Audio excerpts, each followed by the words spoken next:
बाबा की जय। अवतार मेहर बाबा की जय। अवतार मेहर बाबा की जय। प्रियतम मेहर प्रभु, हमारे बीच में उपस्थित होकर के आप हम सभी को आपके दर्शन तथा सहवास का आनंद देकर हमारा मार्गदर्शन कीजिए, यही आपसे प्रार्थना। Thank you Baba. जय बाबा।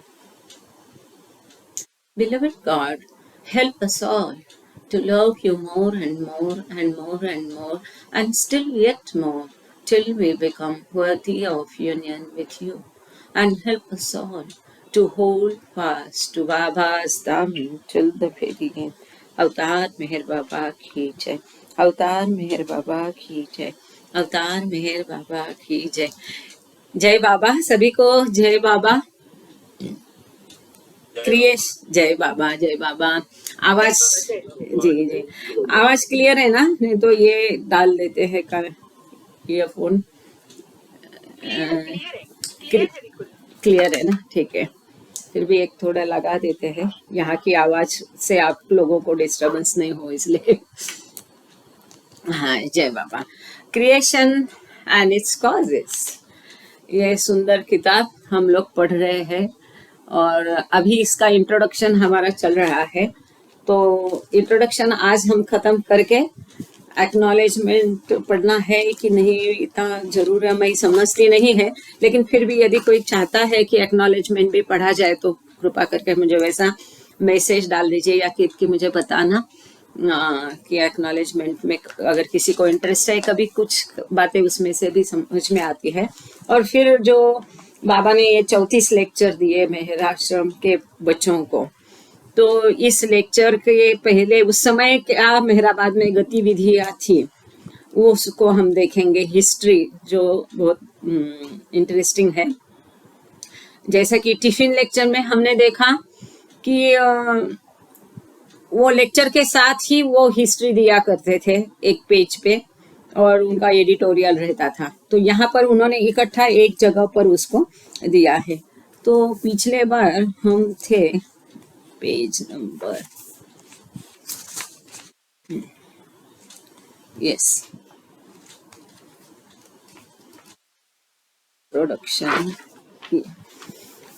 इंट्रोडक्शन का मेरे ख्याल से पेज नंबर 24 पर हम रुके थे। आज पेज नंबर 25 से हम शुरू करेंगे।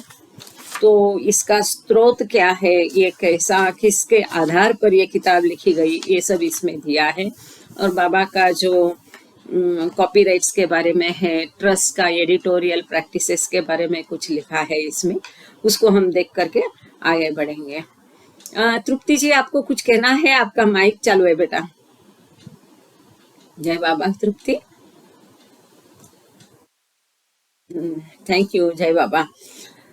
We can assert a literary process like this with some confidence, since it seems to have been Baba's preferred style and method in giving out discourses and messages and other literary content during the 1920s and afterwards. यहाँ editor कहते हैं कि शायद इस प्रकार से जो ये साहित्य का प्रोसेस, मतलब बाबा तो मौन थे, फिर ये कैसा बना, ये जो रिकॉर्ड है, ये डायरीज है, तो जो कि इस किताब का आधार है, स्रोत है, ये कैसे बना। तो कहते हैं कि बाबा का जो हमेशा पसंदीदा सिस्टम था, मेथड था, और जिस प्रकार से 1920 में और उसके बाद में बाबा ने कई सारे संदेश और प्रवचन दिए, उसी प्रकार से इसको भी दिया होगा, ऐसा हम अनुमान लगाते हैं। ऐसा कॉन्फिडेंस के साथ, विश्वास के साथ एडिटर कहते हैं किताब के, मतलब word parks. Baba's authorial practices are richly documented in the manuscript and diary sources for tiffin lectures. It is reasonable to assume that Baba worked in the same way in the creation of the source manuscript for Infinite Intelligence in 1926 and probably in the composition of discourses into bracket 1938 to 43 and other later works. ये कहते हैं कि जो बाबा का लिखान है उसकी जो practice है या विधि है, इसका एकदम अच्छे से इन डिटेल उन्होंने वर्णन किया है। हस्तलिखित और डायरी जो है टिफिन लेक्चर की, और ऐसा माना जाता है कि इसी प्रकार से ये जो क्रिएशन का स्रोत, मतलब ये डायरीज है या इन्फिनिट इंटेलिजेंस जो 1926 में 1926 में किया था हस्तलिखित, उसका भी स्रोत वही है। उसी ढंग से उसे प्रस्तुत किया होगा ये लेक्चर्स। और कॉम्पोजिशन ऑफ डिस्कोर्सेस जो भी 38 से 43 में जो भी डिस्कोर्सेस बाबा ने दिए इसी प्रकार से, और उसके बाद का काम इसी प्रकार से किया गया होगा, ऐसा हम समझते हैं, ऐसा उनका मानना है। अब किसी प्रकार से तो हम लोग टिफिन लेक्चर ऑलरेडी कर चुके हैं, और हमने ये भी देखा है टिफिन लेक्चर में कि किस प्रकार ने बाबा ने वो लेक्चर दिए थे, क्योंकि 1925 में तो बाबा ने मौन धारण किया था, और तभी बाबा ने स्लेट प्लेट पर लिख करके ये लेक्चर दिए थे सामने। और बाबा ने ही कहा था, बाबा की आज्ञा से ही चांदजी उस डायरी को नोट डाउन, बाबा जो प्रवचन देते थे उसको नोट डाउन करते थे बाबा ने, चांदजी काफी टाइम तक। और जब भी वो नहीं रहेंगे तो आदि काका, तो इन्होंने उसको डायराइज किया था, बाबा की आज्ञा से उसको लिख के रखा था। तो उसका उस प्रकार उसकी गतिविधि जो उन्होंने टिफिन लेक्चर में समझाई थी, शायद आप लोगों को याद होगा अभी भी, कि बाबा वो स्लेट प्लेट पर लिखते थे, बाजू में एक खड़ा होकर के उसको समझाता था। यदि उसका इंटरप्रिटेशन में कोई गड़बड़ी है समझने में, क्योंकि कई बार बाबा आधा अधूरा सेंटेंस लिखकर छोड़ देते थे, तो वो मंडली जनों को अनुमान से लगाना पड़ता था, या उसका इंटरप्रिटेशन यदि गलत है तो बड़े पेशेंस के साथ बाबा उसको रिपीट करते थे, जब तक सही उनको जिस ढंग से वो चाहिए उस ढंग से वो प्रस्तुत नहीं होता है। और कई बार उसमें हमने देखा है मूल डायरी में वो काट करके दूसरा लिखा है नीचे, तो वही सेम स्लेट आगे जाती थी डायरी वाले के पास। इस प्रकार से ये सब डायराइज हुआ है, इसलिए इसमें कोई गुंजाइश नहीं, कोई दुविधा नहीं है, ये बाबा का ही लिखान है, इसमें कोई दुविधा नहीं है। तो ये प्रैक्टिस आगे भी चली होगी, ऐसा उनका कहना है, जब तक बाबा लिखते रहे। जब बाबा ने अल्फाबेट बोर्ड पढ़ना शुरू किया तो अल्फाबेट बोर्ड का उपयोग और उनके संकेत जो गेस्टर्स बाबा करते थे, और बाबा के फेशियल एक्सप्रेशन, ये सब का मिला जुला के वो लोग उसको रिकॉर्ड करते थे और वही इन किताबों का स्रोत है। So, in answer to the question, are the discourses that we find in creation and its causes Baba's own words? Then one can safely venture that words and phrases literally dictated by Baba on the alphabet board are consistently incorporated into the text of our source manuscripts, and probably non-verbal gestures that he made were transcribed in some way. तो यहाँ पर जैसे westerners का रहता है बुद्धि, उस प्रकार से उन्होंने यहाँ एक सवाल किया है कि यदि सवाल पूछता है कि ये जो प्रवचन है जो हम अभी क्रिएशन एंड इट्स कॉजेज में पढ़ेंगे, ये क्या बाबा के अपने शब्द हैं? तो उन्होंने इसका उत्तर स्वयं ऐसा दिया है कि जो भी बाबा स्पेसिफिक प्रकार के शब्द और वाक प्रचार उपयोग में लाते थे, वो शब्दशः ऐसा ही जो बाबा में अल्फाबेट बोर्ड में लिखते थे, वो कंसिस्टेंटली हमेशा के लिए बताए गए हैं, उसी प्रकार से लिखा गया, उसी प्रकार से उसको इनकॉर्पोरेट किया, शामिल किया है, जो हस्तलिखित है, जो कि इस किताब का स्रोत है, उसमें उसी प्रकार से लिखा गया है जो बाबा डिक्टेट करते थे। और हो सकता है कि कुछ कुछ बाबा के जो गेस्चर्स थे उनको उन्होंने लिखित में रूपांतरित किया है। The greater prose articulation, the grammatical form of sentences, for example, or the precise language in which the ideas in these sentences are couched, undoubtedly owes much to the Mandali recorder, editor, writer, in this case, probably चांद जी।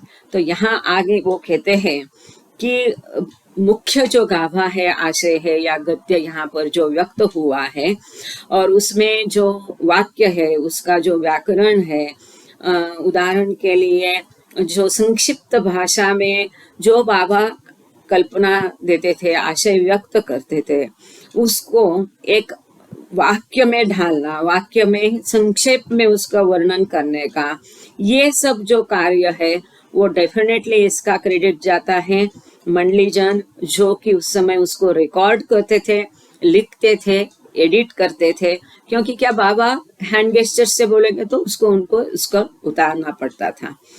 और इस case में specifically mostly वो जो है कार्य वो कहते हैं चांद जी ने किया है, लेकिन और जगह यहाँ हम देखते हैं कि रमजू अब्दुल्ला का भी इसमें काफी सहभाग है। Yet the content that this prose garment clothes is wholly and entirely Baba's. यद्यपि ये जो पूरा आशय है, साहित्य है, ये संपूर्ण जो है गाभा, इसका सार जो है, सब सब सब आशय जो है एक पूरा और पूर्णतया कंप्लीटली बाबा का ही है। Sometimes the amanuensis or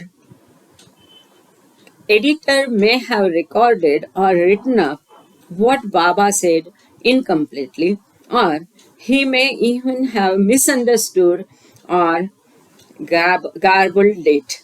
यहाँ पर ये एडिटर दूसरी भी संभावना व्यक्त कर रहे हैं कि जो उनका लिपिक या सेक्रेटरी है या तो जो एडिटर है, इन्होंने जो भी लिख के रखा है, तो बाबा कभी कभी आधा सेंटेंस करके छोड़ देते, क्योंकि उनके संकेत थे जिससे मंडली भली भांति परिचित थे, जिसका जिक्र यहाँ पर करना ये चूक गए हैं। तो और बाबा ने ऐसी कुछ खूबियाँ, स्किल अपने गिने चुने नजदीकी शिष्यों को देके रखी थी कि जिनके लिए ये संभव था पूरे बाबा जो बोल रहे हैं उसको इंटरप्रेट करना। ये बाबा की खास उन पर कृपा थी, ऐसा हम कह सकते हैं। तो इसके लिए जैसे मनी है, एरेच है, चांद जी है, रमजू है, इन लोग समझ जाते थे कि बाबा को जो कहना है, और यदि कभी वो गलती करते थे तो बाबा उनको तुरंत करेक्ट करते थे।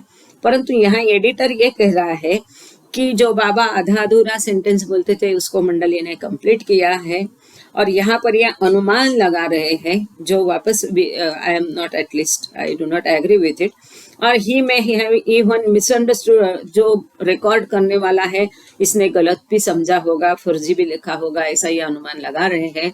इसमें मैं बिल्कुल सहमत नहीं हूँ, आप लोग भी नहीं सहमत होंगे, क्योंकि कई जगह हमने हर बार देखा है इसको बाद में एडिट भी किया गया है, और जो भी लिखा जाता था बाबा को बाद में पढ़ाया जाता था, और उसी समय बाबा उसको करेक्ट भी करते थे। इसलिए इसके कोई संभावना ही नहीं है।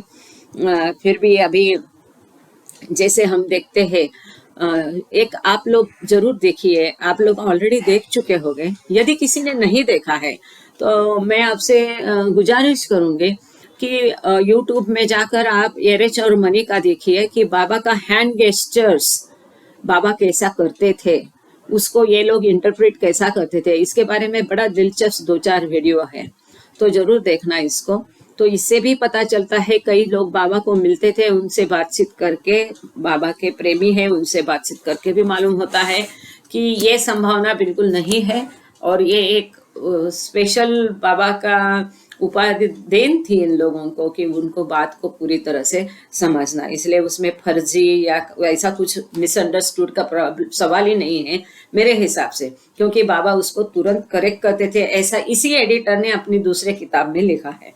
Yet, despite occasional flaws and lapses, the substantial content of creation and its causes was created by Meher Baba and no one else. He is its author.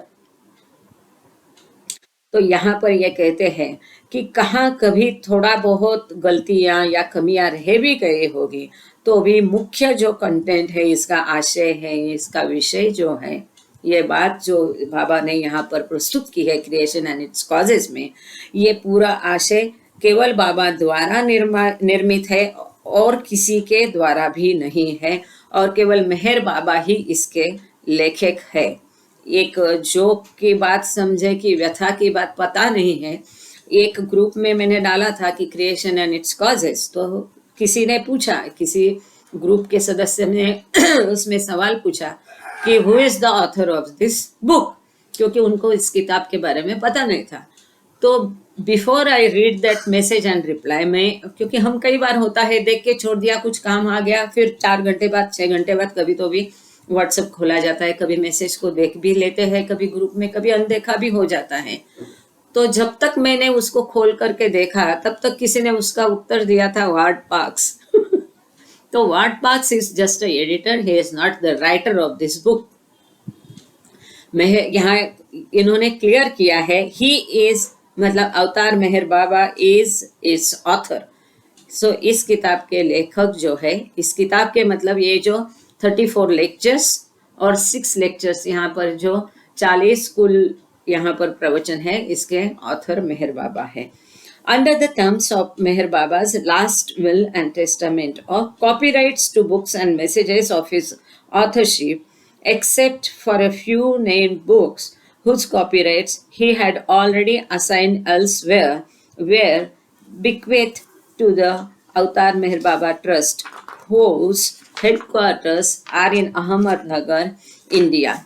यहाँ आगे इन्होंने सेकेंड पैराग्राफ में लिखा, ये बताया है कि बाबा का जो लास्ट विल एंड टेस्टामेंट है जो कि executed before witness by M S. Irani, otherwise known as Meher Baba, on 17 June 1967, 17 June 1967 में जो last will and testament Baba का हुआ था एग्जीक्यूट, इसमें बाबा के द्वारा दिए गए जितने भी संदेश हैं और बाबा के जो लिखे हुए, स्वयं ने बाबा ने लिखे हुए मतलब किताब है, ये सब का कॉपीराइट्स एक्सक्लूसिवली अवतार मेहर बाबा ट्रस्ट, जिसका हेडक्वार्टर अहमदनगर इंडिया में है, हम सब लोग जानते हैं। Except for a few name, इसमें से कुछ चंद किताबें हैं जो बाबा ने अपने जीवन काल में ही किसी और को इसका कॉपीराइट्स दिया था।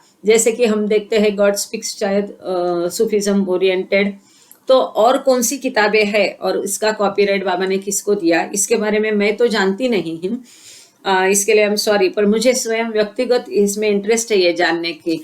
तो यदि किसी को पता हो कि और कौन सी वो किताबें हैं जिसका कॉपीराइट्स बाबा के अलावा और किसी के पास है, मेरे ख्याल से तो सूफिज्म ओरिएंटेड है, शेरियार फाउंडेशन का कुछ होगा, बाकी क्या है पता नहीं। तो ये कॉपीराइट के बारे में इस पैराग्राफ में बताया गया है। आगे चलते हैं। In accordance with trust editorial policy, books and messages which Meher Baba authored but did not himself edit and publish during his lifetime are to be presented to the world in the form of critically edited texts. तो मेहर बाबा के अपने जीवन काल में उनके द्वारा लिखित जो संदेश और किताब है और जो उनके जीवन काल में प्रकाशित नहीं हो चुके, वो दुनिया के सामने लाए जाएंगे। और जैसे कि एडिटोरियल पॉलिसी है, ट्रस्ट ने अपनी फॉर्म की है, वो एडिटोरियल पॉलिसी के हिसाब से इन सभी किताबों को किस प्रकार प्रकाशित किया जाएगा। क्रिटिकली एडिटेड टेक्स्ट मतलब ये आलोचनात्मक रूप से उनको संपादित किया जाएगा, प्रकाशित किया जाएगा, जो कि हम अनुभव कर रहे हैं। जैसे कि हमने देखा टिफिन लेक्चर, इन्फिनिट इंटेलिजेंस और अभी क्रिएशन एंड इट्स कॉजेस। तो कई लोग हैं जो मेरे जैसे बोलते कि अरे बाबा ने जो लिखा है ऐसे कैसा हमने पढ़ने दो। तो ये कहते हैं कि ये ट्रस्ट की एडिटोरियल पॉलिसी है और उसमें इस किताब का स्रोत क्या है, हमने कहाँ से क्या लिखा, उसका किससे क्या रिलेशन है, वो सही है कि नहीं, वगैरह वगैरह। मतलब इतना मैटर को इतना करके हमारे सामने इसको प्रस्तुत किया जाएगा। ये इनके एडिटोरियल पॉलिसी के तहत है That is to say, the texts are to be compiled on basis of meticulous and exhaustive study of all relevant sources. मतलब क्या कि जो भी आशय बाबा ने दिया है, जो भी गद्य है, टेक्स्ट जो भी है, उसको एकत्रित किया जाएगा अति सूक्ष्म, अति सावधान या छिद्रान्वेषी दृष्टि से, सूक्ष्म बहुत अभ्यास करके, इसके संबंधित सारे जो स्रोत है उसका अभ्यास करके फिर इसको प्रस्तुत किया जाएगा. इनका कहना है कि ये कभी कोई एक आध वर्ड उसमें मिसिंग होता है, कभी गैप होता है, या कभी हस्ताक्षर लगता नहीं, या कोई पेज गायब है, या इस तरह से कुछ होता है. ऐसे कैसे आपके सामने इसको प्रस्तुत नहीं कर सकते, तो उसको इस तरह से एडिट करेंगे, पूरी सावधानता से उसको पूरा उसका अभ्यास करके फिर एडिट करके हमारे सामने वो किताब आएगी. The prose can be revised, क्योंकि हमने पिछले बार टिफिन लेक्चर में इसकी चर्चा की थी कि कई सारे जो एडिटर्स के ओपिनियंस उन्होंने उसमें घुसड़ दिए थे, तो इसके ऊपर हमारे कई लोग उससे सहमत नहीं थे कि एडिटोरियल ये बराबर नहीं, नोट यहाँ पर गलत है, ठीक नहीं है. तो इस बार उन्होंने इसको टाल करके एडिटोरियल जो लेक्चर्स है उसमें ज़्यादा नहीं रखा है, उसको अलग से दिया है. वो भी आगे उसका जिक्र इस किताब में आया है. The prose can be revised for style and readability, as Meher Baba himself indicated that such discourses of his should be put, but the spirit and meaning should be kept unchanged. यहाँ पर एक footnote छोटा है. Commenting on the future editing of his notes and lectures, Meher Baba told his Mandali that my explanations may be recomposed in forceful and stylish language, but the spirit and meaning must remain unchange. तो बाबा ने अपने मंडली के साथ बात करते हुए ऐसा कहा था कि जो भी मेरे नोट्स है, प्रवचन है, लेक्चर्स हैं, इसको वापस आप रिकम्पोज कर सकते हैं फोर्सफुल एंड स्टाइलिश लैंग्वेज में. वही शब्द यूज़ करती हूँ, उसका कोई भाषांतर नहीं करती हूँ, लेकिन उसके आत्मा और उसका अर्थ जो है बदलना नहीं चाहिए. This remark was recorded in the 7th August 1927 entry of Combined Diary into bracket still unpublished, a 700-page record of Baba's activities between 1924 and 27 as compiled by 5 of his Mandali. For a full quotation of this diary entry, see Infinite Intelligence, page 604. तो इसका जिक्र बाबा ने कब किया? तो 7 अगस्त 1927 में इसकी entry combined diary में लिखी गई पाई जाती है. ये कंबाइंड डायरी अभी भी अप्रकाशित है. हो सकता है वर्ड पास का अगला हम किताब पढ़ेंगे कंबाइंड डायरी, जो कि 700 पेजेस का है, और इसमें बाबा की सभी गतिविधियां जो 1924 से लेकर 27 तक की सभी गतिविधियां उसमें सम्मिलित है, रिकॉर्डेड है. और 5 जो मंडलीजन हैं उन्होंने इसको रिकॉर्ड किया है. उनमें से एक तो दादा चांद जी है, रमजू अब्दुल्ला है, आदि के ईरानी 3 को मैं जानती हूँ. 2 अभी नाम मेरे ख्याल में कुछ आ नहीं रहे. आप में से किसी को आता है तो बता देना जरूर. इसका पूरा अभ्यास के लिए उन्होंने बोला है, इसका पूरा कोटेशन के लिए आप इन्फिनिट इंटेलिजेंस का पेज नंबर 604 देखो. तो इन्होंने ये कहा है कि बाबा ने खुद कहा था कि इसको अच्छा लैंग्वेज में आप लिख सकते हैं, लेकिन उसकी आत्मा और उसको रीडेबल, लोगों से पढ़ा जाएगा, उनको समझ में आएगा, ऐसी भाषा में लिखना है. ऐसा नहीं है कि उसको और जटिल करना है. यहाँ पर हम देख रहे हैं दुर्भाग्यवश जो एक सिंपल हमेशा जो हम वर्ड यूज करते हैं, उपयोग में लाते हैं, उन्हीं शब्दों को उपयोग में लाके उसको और रीडेबल और इजी बना जा सकता था. पर जैसा कि मैं अभी इस किताब में देख रही हूँ, ऐसे ऐसे जटिल शब्द इसमें डाल के रखे हैं. मतलब वो जो ज्ञानेश्वरी है, वो ज्ञानेश्वर ने अपने समय में लिखी थी. अब आने वाला समय जो है उनको समझ में आएगा, इसके लिए वो उसकी आवृत्तियां निकलती है सबको समझ में आने वाली आसान ज्ञानेश्वरी. जैसे आगे की पीढ़ी है उनको जो भाषा समझ में आएगी, ऐसे सिंपल, क्योंकि दिन ब दिन हम देख रहे हैं भाषा और सादी हो रही है, प्रैक्टिकल हो रही है. जो उसका बहुत लिंग्विस्टिक जो एकदम जटिल शब्द और था, जैसे विसा खांडेकर की भाषा आप लोग समझते हैं, मराठी वाले लोग कैसी थी, और आजकल की नॉवेल कादम्बरी की भाषा कैसी है।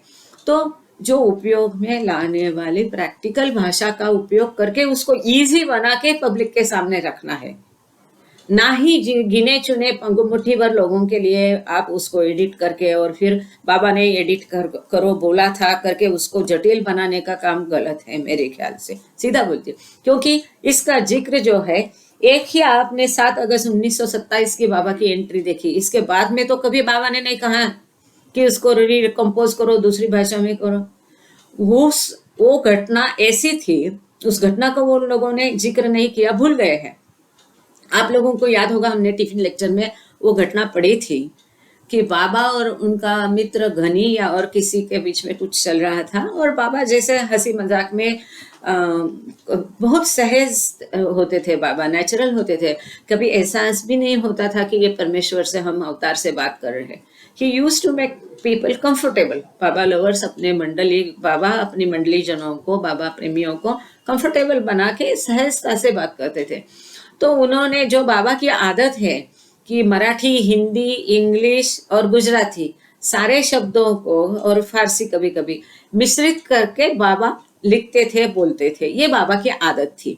इसके ऊपर गनी ने उनको चिढ़ाते थे, तो बाबा ने उनको कहा था मेरी इंग्लिश अच्छी नहीं है, जबकि बाबा इंग्लिश मीडियम में पढ़े थे।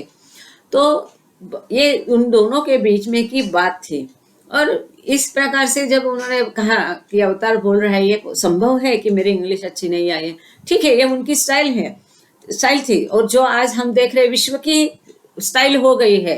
एडवर्टाइज भी हम देख रहे हैं कोल्ड ड्रिंक्स की वगैरह, ये दिल मांगे मोर, ये कौन सी भाषा है, ये दिल मांगे मोर।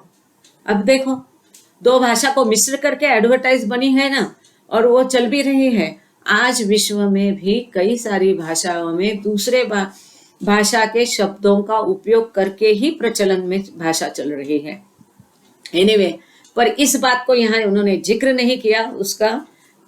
खैर, तो इसके बारे में उन्होंने ये लिखा है कि बाबा ने ये कहा था कि इसको पब्लिश किया जा सकता है, लेकिन उसका स्पिरिट और मीनिंग वैसा ही रहना चाहिए। एट द सेम टाइम आगे चलते हैं।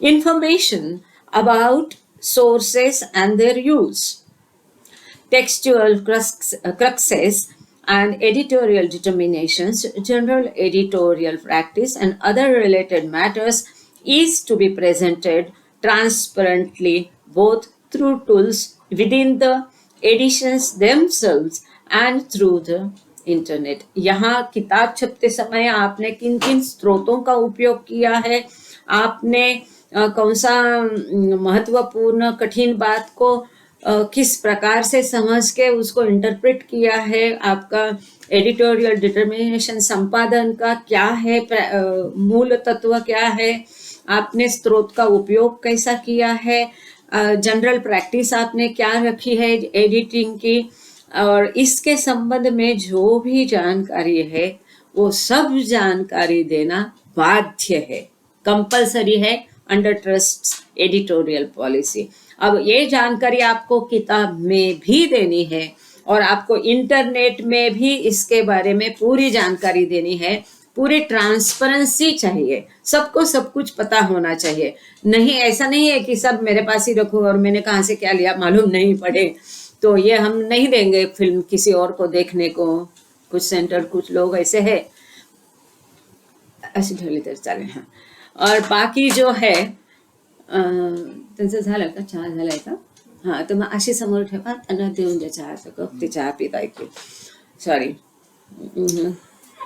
तो इस प्रकार से ये सब एडिटिंग का जो है क्या नियम है ट्रस्ट का, ये इसमें दिया है, और इस प्रकार से इस किताब में भी लंबा चौड़ा सप्लीमेंट्री सब इसमें है।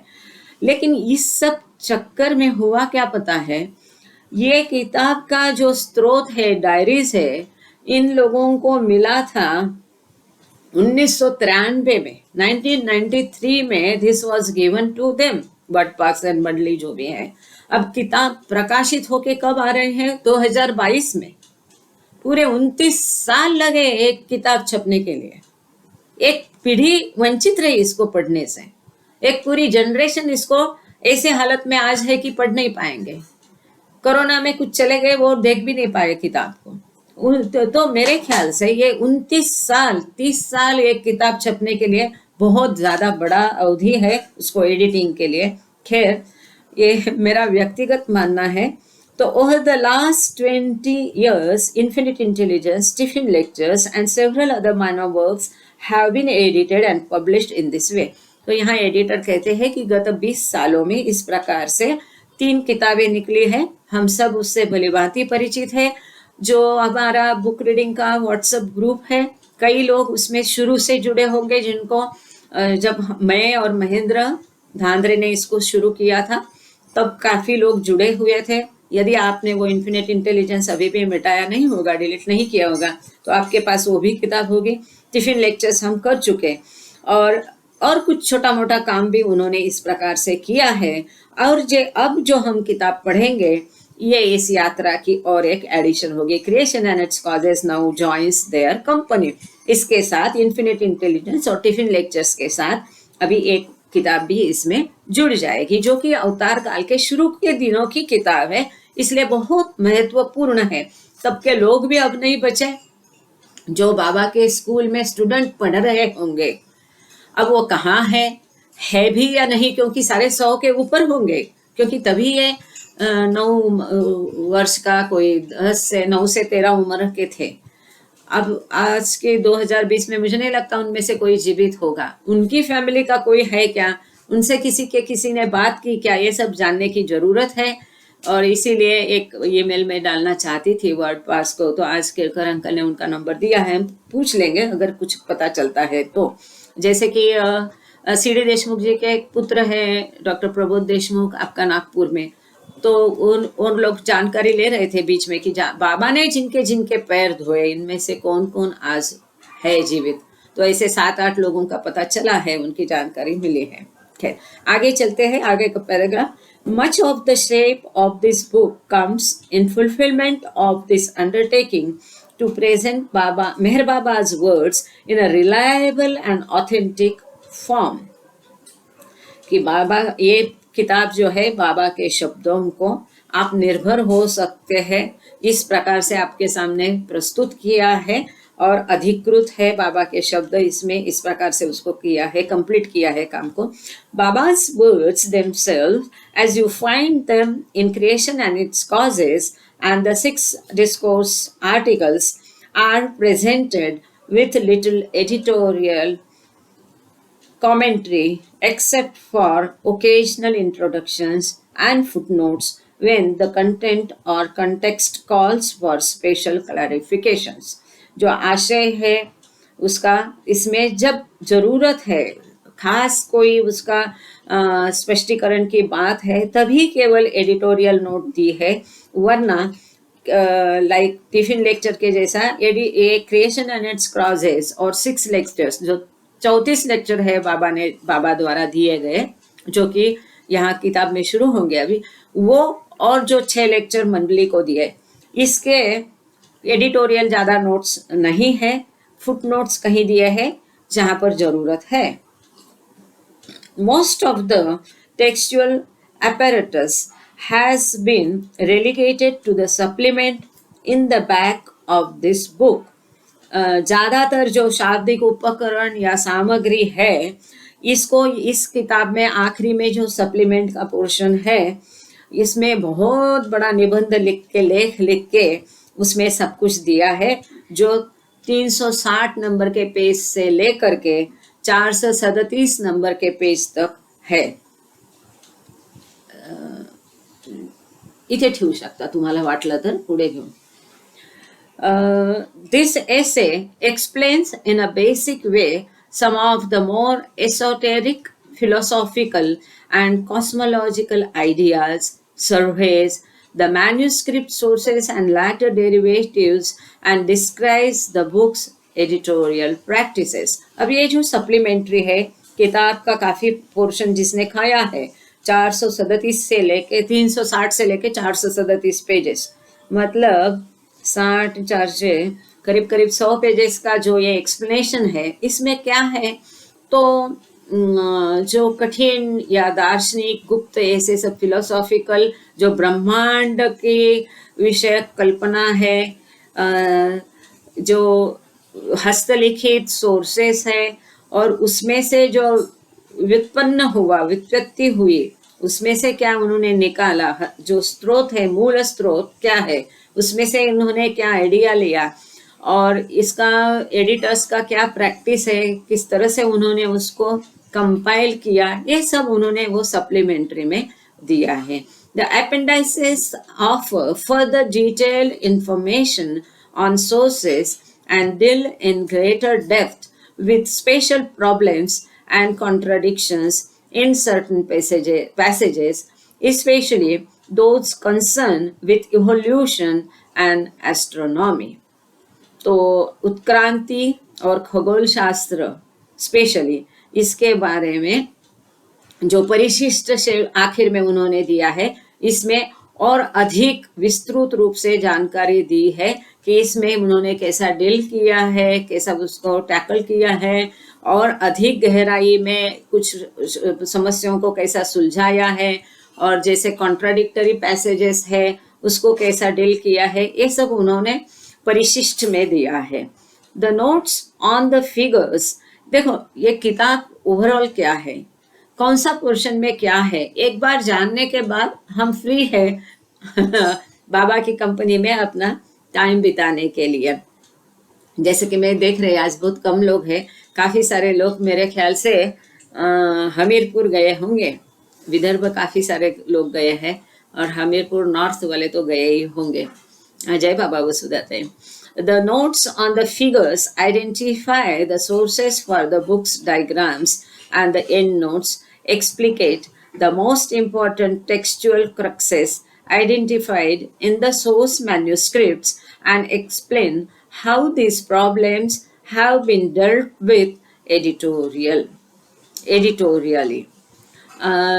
जो डायग्राम्स दिए हैं, फिगर्स दिए हैं, चार्ट्स दिए हैं, इसके ऊपर जो नोट्स है उसका एक अलग से सेक्शन है, और उसमें किताब का जो स्रोत है, मतलब डायरी जो है, उसके डायग्राम्स कैसे है, और उसमें से इन्होंने जो उनका उसमें मूल बिंदु है या उसका कठिन बात जो है उसको कैसे बयान किया है, इसका विवेचन किया है, इसको समझाया है, और जो हस्तलिखित में था कभी उसमें क्या क्या प्रॉब्लम उनको समझने में आए, वो किसका दूसरा कौन सा लिटरेचर के साथ वो मेल खाता है, ऐसे सही कई सारे प्रश्न है, इसके बारे में उसमें चर्चा की है, स्पष्टीकरण दिया है. The glossary gives definitions and some etymological information about the etymological मतलब व्युत्पत्ति, originating, अभी ये भी है, ये ऐसे कठिन. The glossary gives definitions and some etymological information about the book's non-English vocabulary, and one should note that most of these words were probably dictated directly by Baba himself, and it identifies some of the named people and places. जो glossary यहाँ पर दी है उसमें कई सारी व्याख्याएं है, वो कहाँ से आई है इसके ऊपर की जानकारी, जो इंग्लिश शब्द नहीं है उसकी वोकैबुलरी, उसके अर्थ, और ये सारे जो शब्द है वो कहते हैं संभवतः बाबा ने डायरेक्टली डिक्टेट किए थे स्वयं ने, and it identifies some of the name people, और कुछ लोग हैं उनको आइडेंटिफाई, यहाँ बाबा ने नाम लिया है, प्लेसेस का नाम लिया है, वो एज इट इज यूज किया है. All of this is comprised with in the book itself, किताब में ही सब कुछ है, उसको लिया है, समाविष्ट है, but carefully coordinated with this content. The Avatar Meher Baba trust website displays digital facsimiles of the major manuscript sources and offers other tools for researchers who want to access the original records of Meher Baba's dictations in their relation to the edited text presented here. यहाँ किताब में ये सब कुछ दिया ही है, editor कहता है, परंतु इसको ध्यान से सब कुछ उसका संयोजन भी किया है और किताब में सम्मिलित किया है। इसके अलावा बाबा के अवतार मेहरबा ट्रस्ट का जो वेबसाइट है, इसमें भी इसको ये जो प्रतिलिपियां हैं और मुख्य जो हस्तलिपि है जो कि इस किताब का स्रोत है, ये सब कुछ इस जिसका उपयोग किताब के लिए किया है, कोई संशोधन करना चाहे या एक जिज्ञासा रहती कि कैसा होगा वो देखने के लिए ये ट्रस्ट की साइट पे डिजिटली फॉर्म में यह उपलब्ध है। आप लोग जरूर देखिएगा, कोई देखे तो मुझे भी बता देना, शेयर करना। यदि कोई इसे ओरिजिनल रिकॉर्ड कर देखना चाहता है, उसको जांचना चाहता है, तो ये सब कुछ डिजिटली उन्होंने ऑनलाइन अवेलेबल करा के दिया है। It is in its totality, एक मिनट, सॉरी, जय Baba, thank you and sorry for the interruption जो भी है। अब यहाँ रिकॉर्डिंग पता नहीं, ठीक है। तो हम अभी आगे का पैराग्राफ चलते। कहाँ से? इन इट्स टोटलिटी से आपको सुनाई दिया नहीं ना होगा, ऐसा मुझे लग रहा है।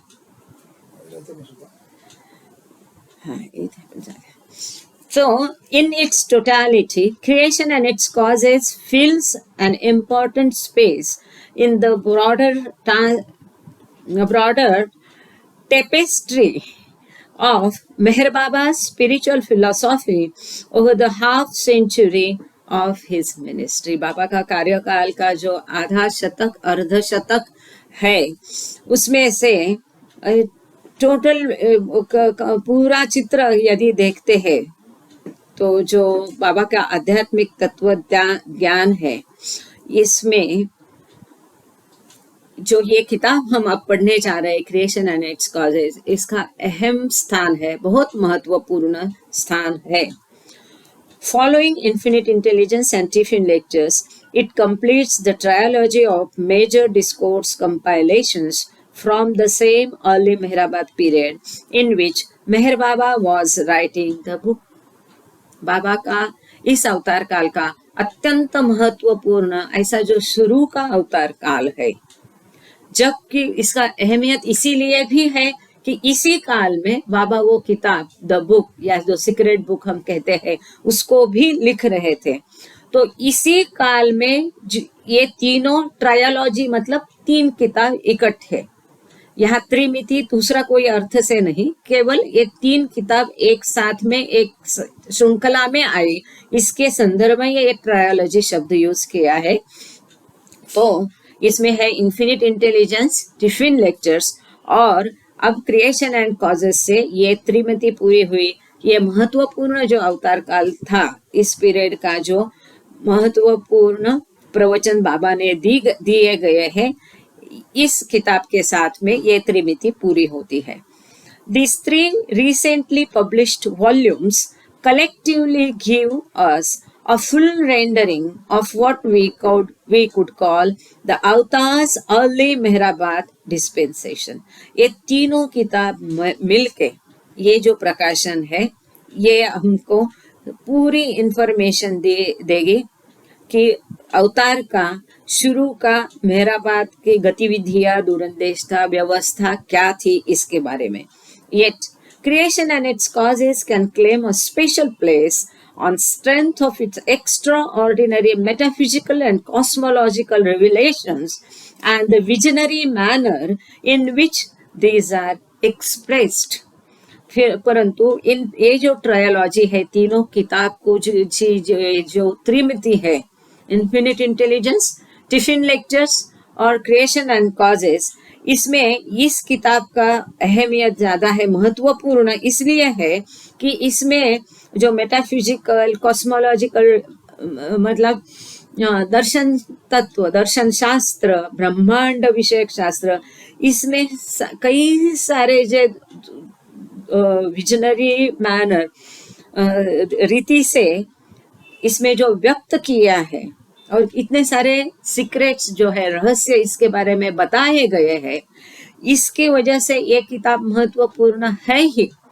परंतु और एक महत्व है इसका। एक तो महत्व है कि अवतार के शुरू के दिनों का यह किताब है, दूसरा महत्व इसका विषय है, और तीसरा महत्व और इसलिए यह महत्वपूर्ण है क्योंकि जो इसका क्लास था, किसको ये बाबा ने लेक्चर्स दिए, तो मेहराश्रम के बॉयज को, जो कि टीनेजर्स थे। जो टीनेजर्स को इतना गहन बाबा ने ज्ञान दिया, इसके लिए इसकी महत्व इस ट्रायोलॉजी में ज्यादा है।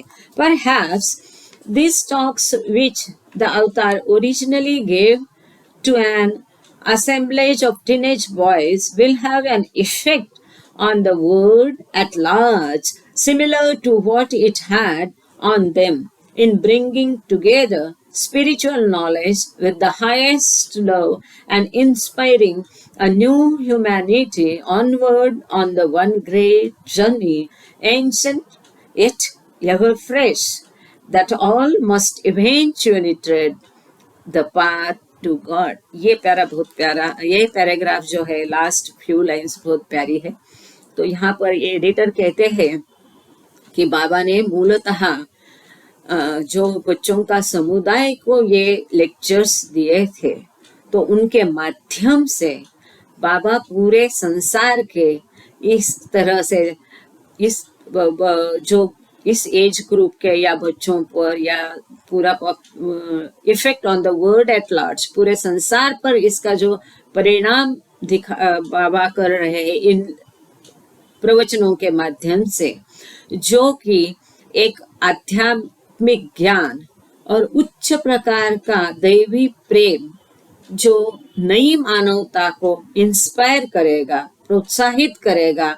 ये ग्रेट जर्नी, महत्वपूर्ण यात्रा, जो कि प्राचीन है फिर भी ताजगी भरी है, और जिस यात्रा पे कभी ना कभी हर किसी को चलना ही है, ऐसी यात्रा कि जिसका पथ है ईश्वर तक पहुंचाने वाली यात्रा।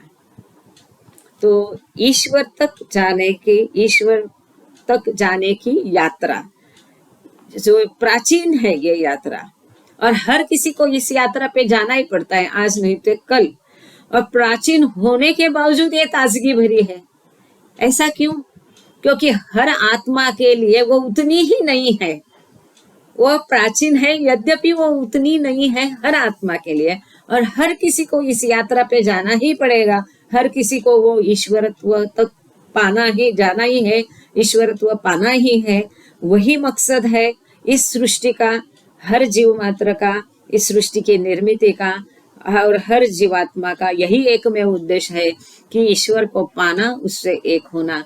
और उसके लिए ये जो नई मानवता आएगी, उस नई मानवता में ये उच्चतम प्रति का प्रेम निर्माण करना और साथ में आध्यात्मिक ज्ञान भी देना, ये बाबा ने इन बच्चों के द्वारा पूरे संसार के लिए करके रखा है। यहाँ पर इंट्रोडक्शन खत्म हो गया है।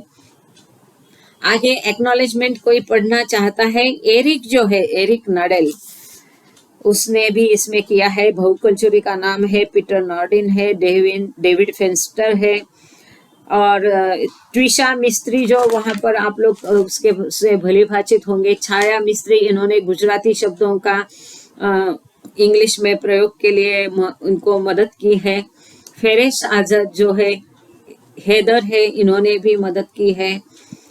और जो मेरवान जैसा वाला, इनके महत्वपूर्ण इसमें योगदान है इस किताब में। हालांकि उनके समय में ये किताब प्रकाशित नहीं हो पाई, अभी प्रकाशित हुई है, पर ये सब डायरीज उनको देना, इस पर काम करना, उसके लिए उनको प्रोत्साहित करना, और इसमें एडिटोरियल, इसमें काफी सारी मदद मेरवान जैसा वाला ने की है।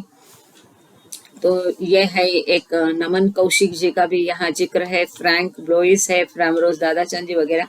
तो इसको मैं अभी एक्नॉलेजमेंट को छोड़ देती हूँ। यदि कोई चाहता है इसको पढ़ना तो अपन ग्रुप में तो डालने वाले हैं, क्योंकि यहाँ पर मुझे कोई मैसेज नहीं दिख रहा है कि एक्नॉलेजमेंट पढ़ने के लिए। आगे हम यहाँ पर आगे का टॉपिक है note on abbreviations, titles and pronunciation.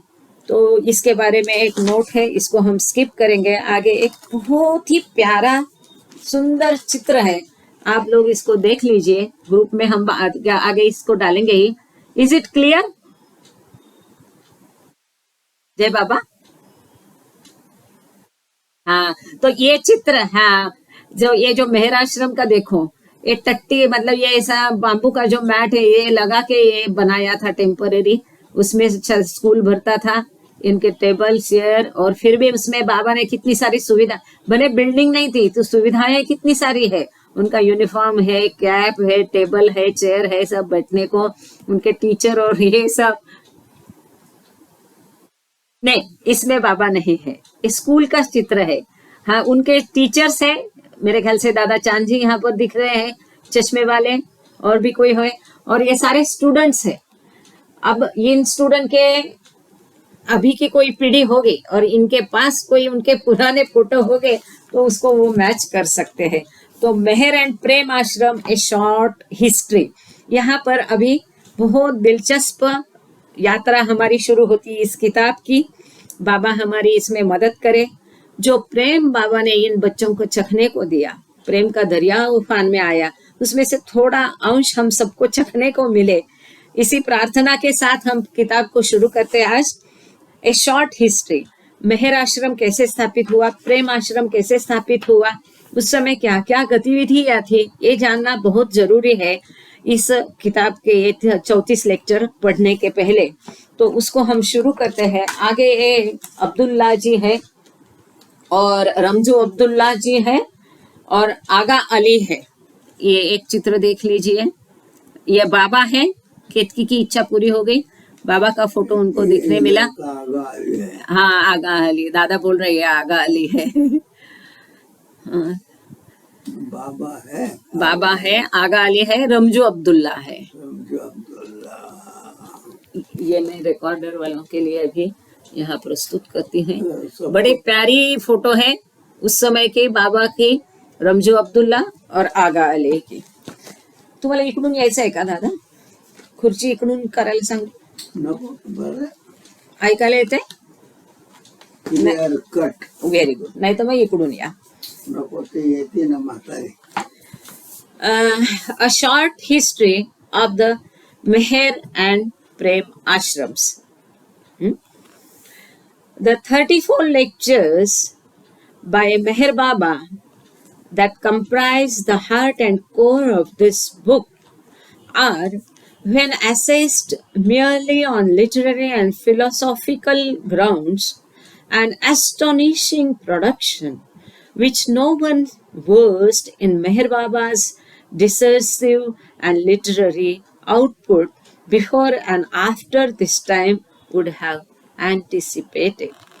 ये जो 34 लेक्चर बाबा ने दिए हैं, जो कि इस किताब की आत्मा है, वो जो है तत्व ज्ञान, फिलोसॉफिकल, उसका जो तत्व ज्ञान का बेस है, दर्शन शास्त्र है, वो इतना अद्भुत है, ये इतना एस्टोनिशिंग वो है प्रोडक्शन, उसका रिजल्ट जो है, कि इसको पहले बाबा के साहित्य में इस तरह से कभी भी प्रस्तुत किया गया नहीं है, कभी उसकी उम्मीद नहीं की होगी। अब जब आप लेक्चर पढ़ोगे, एक थोड़ा सा मैंने पहले लेक्चर का थोड़ा सा भाग पढ़ा उसमें, तो उसमें एक बहुत, जो कि मैंने तो पहले कभी नहीं पढ़ी थी ये बात, हमको इतना ही पता था कि कई सारे विश्व है जैसा हमारा विश्व है, तो आगे उसमें दिया है कि ऐसे विश्वों की निर्मिति सतत कंटिन्यूअस बनती रहती है और सदगुरु उसको बनाते भी हैं और उसको कंज्यूम भी करते हैं। ये बहुत बड़ी बात है। तो ऐसा एक बहुत आगे हम देखेंगे इस किताब में, काफी कुछ है। ओके, आगे चलते। Yet most emphatically it must be said that the significance of these talks cannot be grasped when they are regarded in isolation. यद्यपि जोरपूर्वक ये कहा जा सकता है कि इन जो लेक्चर्स है, टॉक्स है, प्रवचन है, केवल अकेले लेक्चर पढ़ के इनका महत्व पूरी तरह से समझ में नहीं आएगा. They must be read back to the historical and biographical context out of which they sprang. तो उस समय में जो ऐतिहासिक या बायोग्राफिकल चरित्र जो भी है, उस समय क्या गतिविधियां मेहराबाद में चल रही थी, इसके बारे में, उन सब बच्चों के बारे में, ये सब जाने बिना उसका जो आशय है वो पूरा आपको समझ में नहीं आएगा, उसका महत्व नहीं होगा. Of course, one can always insist on this with respect to any literary work. हाँ, ये जाहिर है कि कोई भी साहित्य के लिए ये जरूरी है, इसका आग्रह किया जाएगा.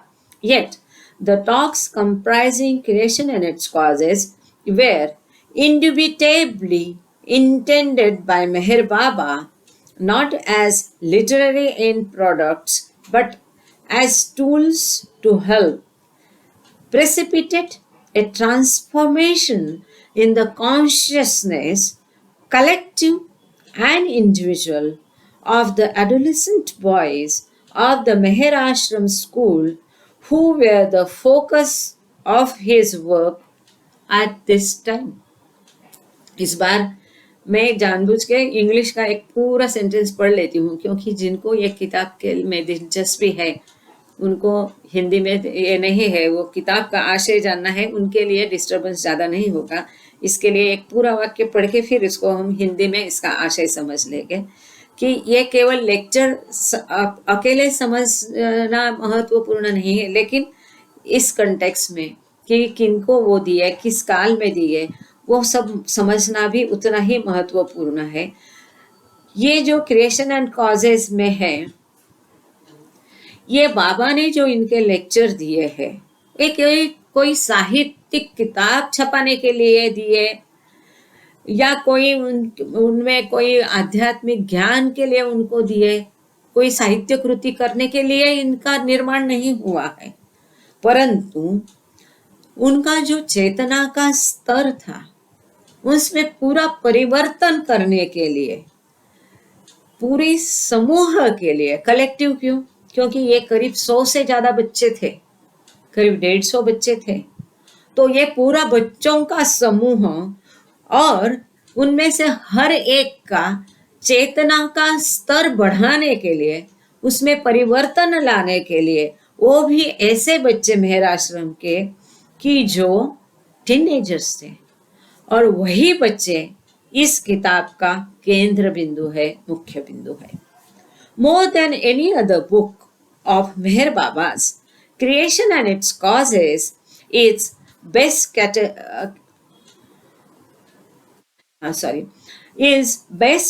characterized through the Persian word kashf. Actually मैं ये देखना, I'm sorry, मेरी पूरी तैयारी नहीं हुई है और ये सब डिक्शनरी में वर्ड देख के 2-4 बार पढ़ के जो रखते थे, ये सब हुआ नहीं है. कोई बात नहीं, हम मिलके इसको पढ़कर समझ लेंगे कि यहाँ पर किसी को समय है तो KASHF कितकी आप डिक्शनरी देख सकते हैं गूगल करके. What is the meaning of Persian word, मतलब KASHF कश्फ, मीनिंग इन हिंदी असं टाकना गूगल करून, KASHF कश्फ, इसका हिंदी में क्या मीनिंग है देखते हैं. तो यहाँ ये कहते हैं कि और किसी भी किताब से भी इस किताब का जो है वैशिष्ट्य ये है, वैशिष्ट्य एक पर्शियन वर्ड है कश्फ, इसके द्वारा अधिक समझाया जाता है. वो शब्द क्या है हम भी देखेंगे, इसका मीनिंग शायद केतकी है काम में, वो बताएगी या हम देख लेंगे, आगे पढ़ते तब तक. इट इज एन अनवेलिंग, हाँ जय बाबा, KASHF कश्फ, मला वाटतं अनव्हेलिंग आहे त्याचा वर्ड, पर्दा उठाना. मुझे लगता है इसका वर्ड होगा पर्दा उठाना, फिर भी एक बार कंफर्म कर लेते हैं. It is an unveiling gnostic revelation of mistake secrets. जो रहस्यपूर्ण रहस्य है, गूढ़ रहस्य है, इनसे पर्दा उठाने का इसका अर्थ है. मतलब ये जो क्रिएशन एंड कॉजेज है, इस गूढ़ रहस्य के ऊपर से पर्दा उठाने वाला किताब है. For 6 weeks in the dry Maharashtrian winter season, in the cool evening after nightfall on the crown of Mehrabad hill, the avatar of the age drew back the curtain of the material universe to show this group of remarkable boys the fundamental movements and the principles and processes from which creation arises and the end towards which it tends. तो ये कहते हैं कि 6 हफ्ता, ये सारे lectures 6 हफ्तों में दिए गए. 6 weeks, नवंबर 1927 से लेकर जनवरी 1928 में ये खत्म हो गए. 6 हफ्ते केवल ये लेक्चर दिए गए हैं, लेकिन ये 6 हफ्तों में ये महाराष्ट्र का ठंडी का मौसम, जहाँ की ड्राई रहता है, सूखा रहता है, एटमॉस्फेयर, हवा एकदम सूखी रहती है, बहुत ठंडी रहती है, और शाम को रात होने के बाद मेहराबाद के हिल में बाबा ये बच्चों के सामने ये लेक्चर दे रहे हैं इतनी कड़ी ठंड में. इस अवतार, इस युग का अवतार, ऐसे जो भौतिक विश्व है, इस भौतिक विश्व का के ऊपर से पर्दा उठा रहे, उसके निर्मिति, ये जो गिने चुने बच्चों थे, रिमार्केबल बॉयज, इनको ये बता रहे कि ये जो भौतिक विश्व है उसका मूलभूत तत्व क्या है, उसकी मूवमेंट क्या है, उसके प्रिंसिपल्स क्या है, वो उसका क्रिया कैसी, प्रोसेस कैसी है, वो कैसे निर्मित होता है, ये भौतिक विश्व ये कैसे ऊपर उठता है और कैसे खत्म होता है. इस प्रकार का एक भौतिक विश्व के ऊपर का, उसकी सारी गतिविधियों के ऊपर से पर्दा उठा रहे हैं इस विश्व का अवतार, ये रिमार्केबल बच्चों के सामने मेहराबाद के हिल में इतनी कड़ी ठंड में शाम के समय में. Yet their reaction to this high metaphysical mystical fair was not a ponderous, absorbed, intellectual one as one might have supposed. परंतु उनकी प्रतिक्रिया जो बच्चों की थी, जैसे हम समझते हैं इतना गूढ़ तत्व है तो कैसी होगी, और ऐसे गूढ़ रहस्यों के ऊपर से पर्दा उठा रहे हैं, तो बच्चों जो है पूरा एब्सॉर्ब है, उसी को सुन रहे हैं, उसी में खो गए, ऐसा हम समझते, ऐसी नहीं थी. तो कैसी प्रतिक्रिया थी उन बच्चों की? Rather these boys went mad with love. ये बच्चे प्रेम से पूरे पागल हो गए. विषय क्या है? इतना गहन विषय है, सृष्टि की निर्मिति, उसका अंत, ब्रह्मांड, कॉस्मोलॉजिकल, मेटाफिजिकल, और कई गैसेस ने, हवा ने, पानी ने, ऐसा खगोल शास्त्र उसमें है, आकाश, जमीन, तारे, सूर्य, ब्रह्मांड, ये सब बाबा बता रहे हैं. लेकिन बातें बता रहे क्या और उसका असर क्या हुआ? शायद ये बाबा का माध्यम था, और उसके लिए ये, इससे उन बच्चों में इतना प्रेम का दरिया बह गया कि बच्चे प्रेम से पागल हो गए. These books and diaries of the period speak of uncontrollable mass weeping, and in the weeks that followed, certain select boys lost their normal gross consciousness and were overpowered by the lustrous vision of the higher planes. इसका परिणाम ये हुआ, ये जो books and diaries of the period speak of the, इस काल के जो किताब लिखी गई है और जो डायरिया है, इसमें इसका वर्णन किया है कि ये सारा जो बच्चों का समूह है इकट्ठा, पूरे सारे इतने प्रेम में पागल हो गए, सभी के सभी रोते थे, अनियंत्रित, अनकंट्रोलेबली वो इतना रोते थे, इतना रोते थे.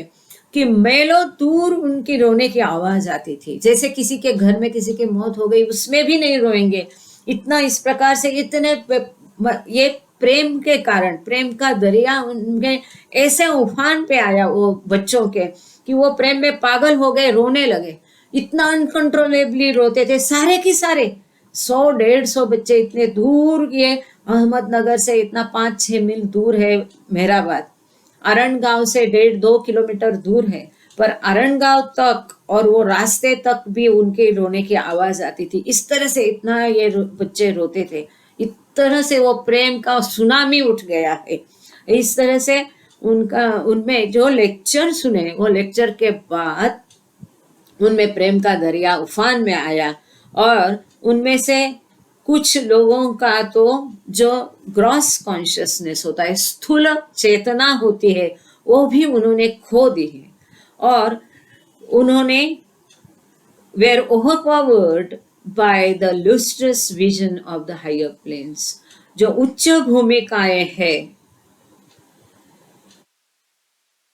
उसके खास शब्द है lustrous vision of the higher planes।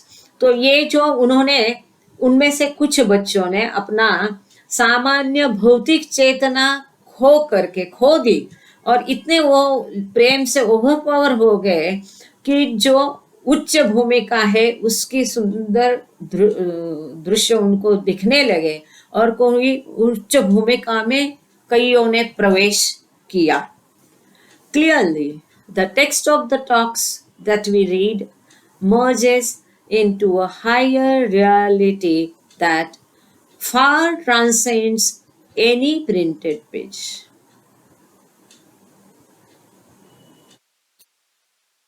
कि आगे हम जो ये प्रवचन पढ़ेंगे उसका जो आशय है वो जो है that we read merges into higher reality that far descends any printed page। किसी भी किताब में नहीं छपा जा सकता है, समाविष्ट नहीं हो सकता है, शामिल नहीं हो सकता है। इतना उसका आशय गहन, गंभीर और महत्वपूर्ण है जो टॉक्स बाबा ने बच्चों को दिए।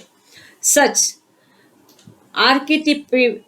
archetypal and transformative work, as we see evidenced in these accounts of the Meher and Prem Ashram boys, seems to have been what Baba was bent on accomplishing।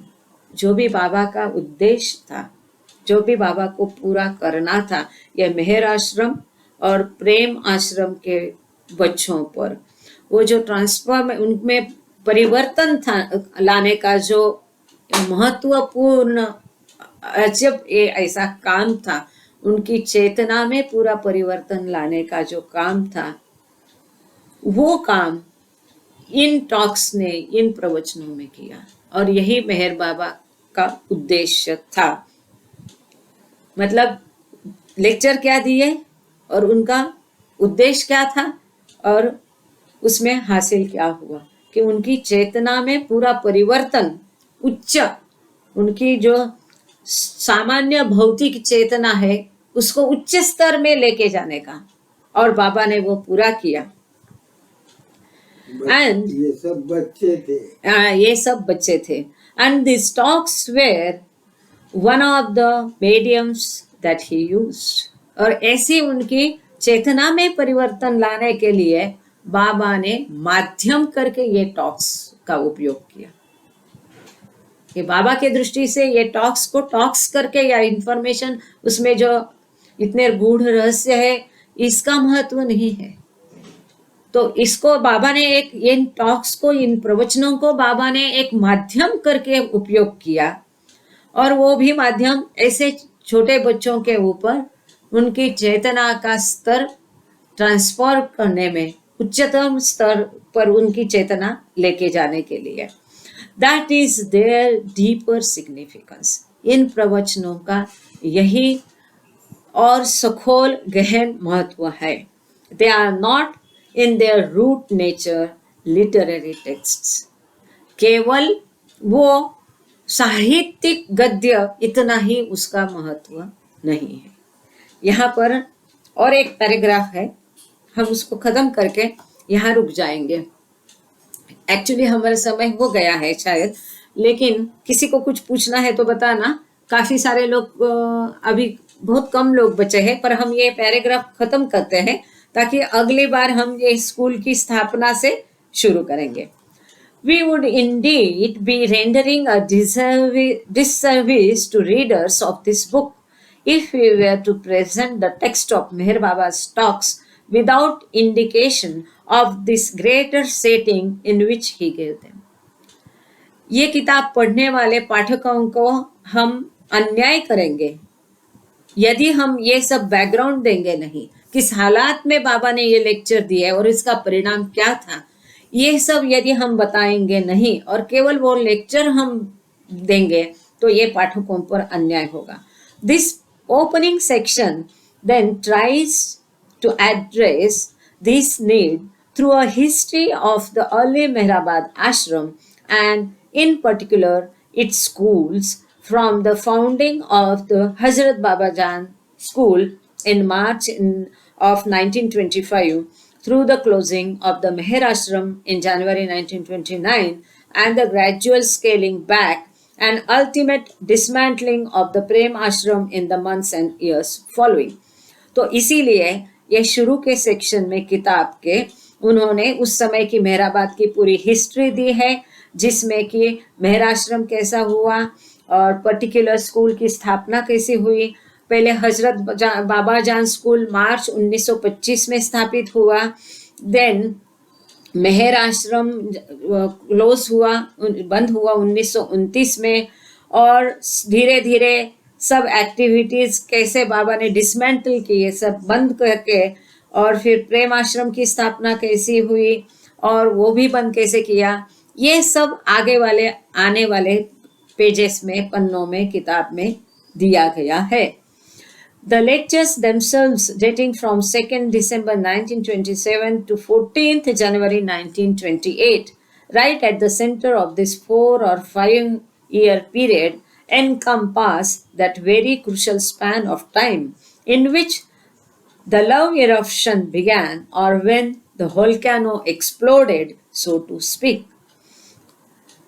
जो लेक्चर्स दिए गए बाबा के द्वारा, जो प्रवचन या टॉक्स दिए गए, वो 2 दिसंबर 1927 से लेके, तो पहले मैंने नवंबर बोला था, आई एम सॉरी, वो करेक्ट करते हैं, 2 दिसंबर 1927 से लेके 14 जनवरी 1928 तक 6 हफ्तों में ये सारे लेक्चर दिए हैं। और ये जो मेहराबाद का 4-5-25 से लेके 29 तक जो बाबा ने स्कूल स्थापन किया, मेहराश्रम किया, प्रेमाश्रम किया, बोर्डिंग स्कूल, ये सब की स्थापना, इसका डिसमेंटलिंग, ये जो महत्वपूर्ण पीरियड था, 4-5 सालों का जो महत्वपूर्ण अवधि था, जो कि क्रुशल स्पैन ऑफ टाइम उन्होंने कहा है इसको, इसी समय ये जो बच्चों में प्रेम का दरिया उफान पे आया और वो प्रेम उत्पन्न हुआ और उसका दरिया उफान में आया, ये सब इसी पीरियड के दौरान वो महत्वपूर्ण हिस्सा है। डेटिंग फ्रॉम द, ये 4-5 साल के मध्य में, बीच में ये सब हुआ। The greater frame supplied by the 5-year story of the Meherabad schools is presented here as a prelude to that 34 lecture core, a bezel to that jewel, so that the talks themselves, surely an autaric outpouring of perennial and universal significance, can better be approached and appreciated in their true and deeper significance.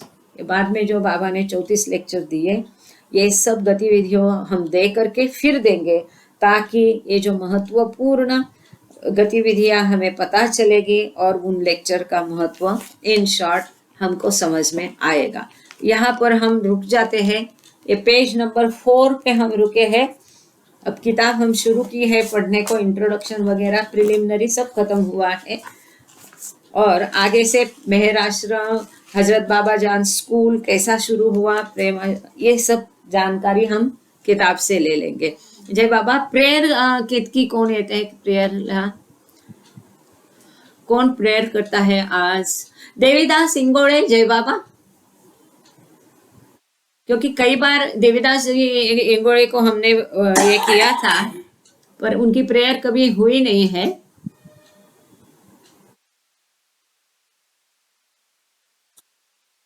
Ranjan जी जय बाबा। रंजन दीदी जय बाबा।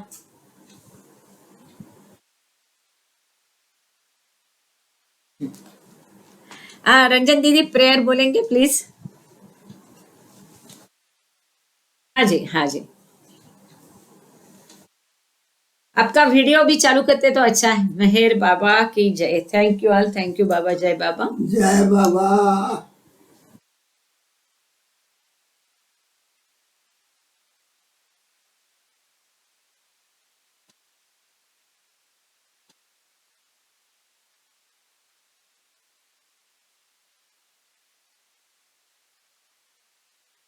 कोई रंग और रूप नहीं है, तुम आविर्भाव से रहित हो और तुम गुणातीत हो, अपार और अगाध हो, कल्पना और धारणा से परे हो, शाक और अनश्वर हो, तुम अखंडनीय हो और दिव्य नेत्रों के सिवाय और किसी भी प्रकार से तुम्हें कोई नहीं देख सकता है। तुम्हारा अस्तित्व सदैव था, तुम सदैव रहते हो और सदैव रहोगे।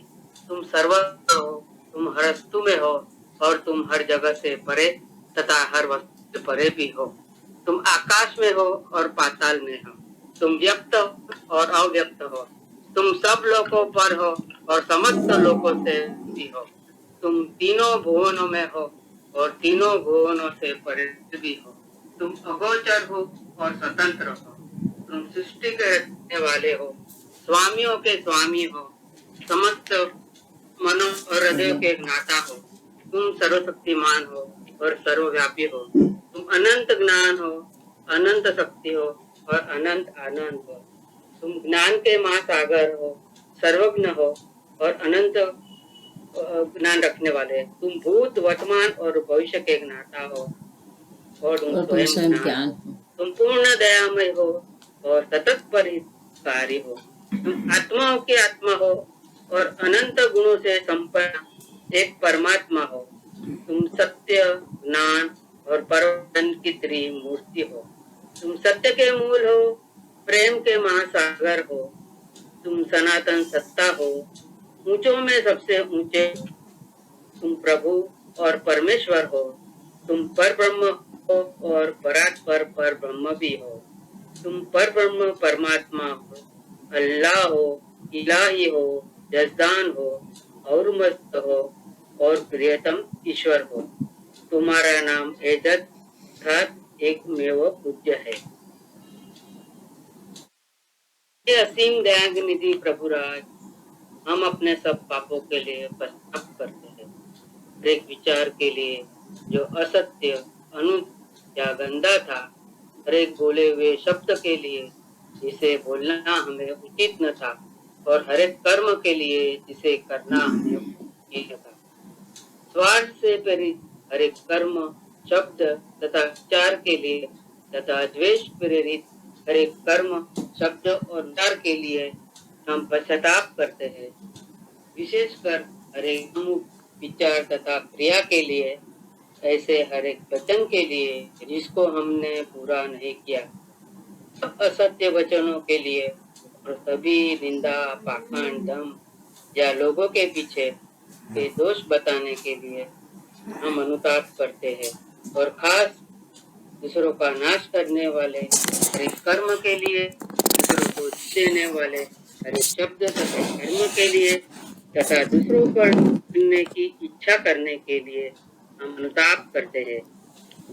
हे प्रभुराज, आप हम पर असीम दया करके हमारे किए हुए पापों को क्षमा कीजिए और वैसे ही आपकी मर्जी के अनुसार विचार करने में, बोलने में तथा कार्य करने में हमारी असमर्थता सदा रहती आई है, उसको भी क्षमा कीजिए। यही हमारी आपसे प्रार्थना है। प्रियतम परमात्मा, हमारी ऐसी सहायता कर कि हम तो अधिक प्रेम करें, और अधिक और फिर भी उससे भी अधिक प्रेम करें, जब तक कि हम तुझमें मिलकर एक होने के पात्र बन जाए। और तू हम सब ऐसी सहायता कि हम अंत अंत तक बाबा का दामन दृढ़ता पकड़े रहे। अवतार मेहर बाबा की जय। पर ब्रह्म परमात्मा की जय। सचिदानंद मेहर प्रभु की जय। जय बाबा। जय बाबा। जय बाबा। आवे नार जहलतनी ये कर खुद रत्न परमातु छिदागी आश भक्तों की बख्शे नूरी मातु अयामुर शरण में है बाबा चरण पर तुझ ना धरी है सर खुदा ना जात थी बाके थई बे तो निर्वातु तुझे माँ लिख की कतनो शिक यार छेदरी याय वदत मार पतनो कोई तो भांतो हमोरहे रवि ऐसा बख्श दे ज्ञान जतनु के तू पर महात्मा ज्ञानी तारे मातु खुदाना प्रेमनो प्यानो मस्त हमने कर तुझ पर जान सदके साकिया पीते बयमातु हमारी नाम भर धरी तो हमें तरिए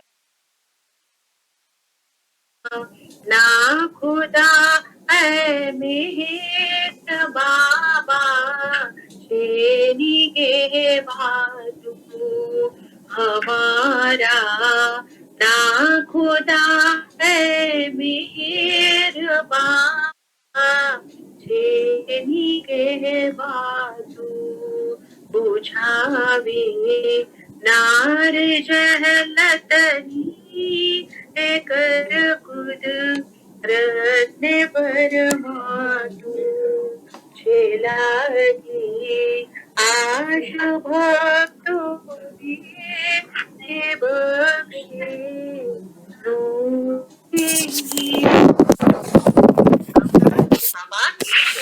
अवतार मेहर बाबा की जय।